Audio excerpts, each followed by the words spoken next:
I'm joined here today with Sandy Chokan with ES Laird Middle School. Now, can you give me a little bit of background into what Aboriginal Storytelling Month is? Legends are usually told during the winter months.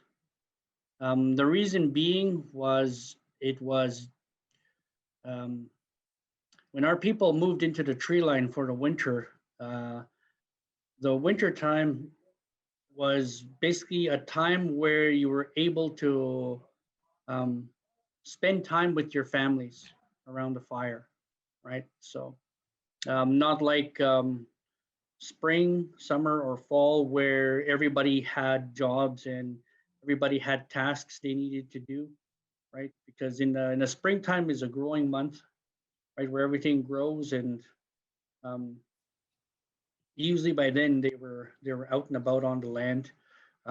During the summer months, basically the same thing. And towards the fall would be a time where they would. It was a time of preparation where you had to prepare for the upcoming winter.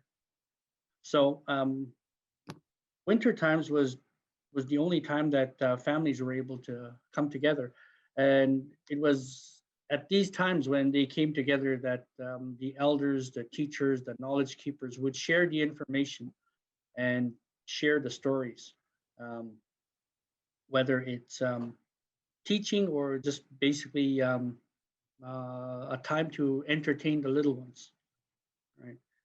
Some people believe that you're not supposed to tell the legends until winter. Why? Because it was out of respect for the animals, right? Because the animals, it was that their time that they would hibernate. And how is this being integrated into the classroom?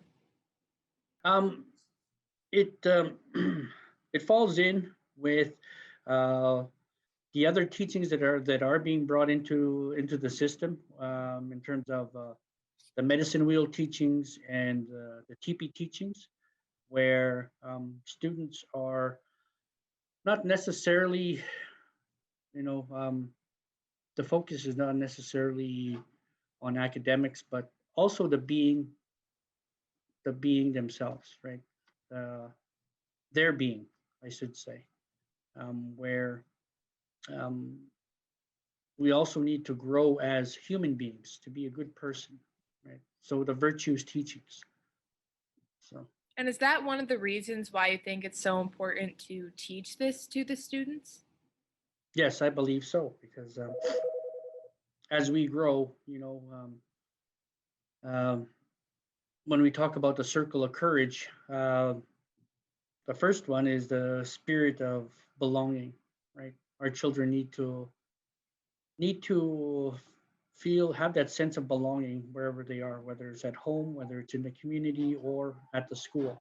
The second one is mastery, spirit of mastery, where basically we're trying our we're trying to find what we are good at that stage in our lives, right? So that we are able to build on it.